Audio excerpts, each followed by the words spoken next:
ఎప్పుడైనా సరే ముహూర్త శాస్త్రం ప్రకారం తారాబలం చంద్రాబలం గనక మనకి పర్ఫెక్ట్గా మన నక్షత్రానికి మన నామకరణకి గనక లేనప్పుడు ఖచ్చితంగా అది ఎఫెక్ట్ అవుతుంది.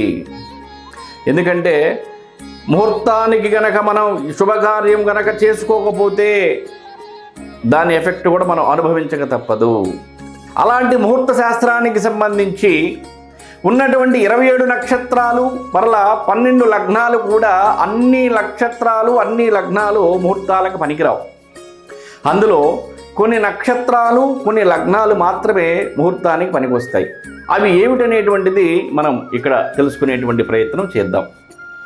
నక్షత్రాలలో రోహిణి నక్షత్రం, పునర్వసు నక్షత్రం, ఉత్తరా నక్షత్రం, హస్త నక్షత్రం, ఉత్తరాషాఢ నక్షత్రం, శ్రవణ నక్షత్రం, రేవతి నక్షత్రం, ఈ 7 నక్షత్రాలు ముహూర్తానికి పనికి వస్తాయి బ్రహ్మాండంగా.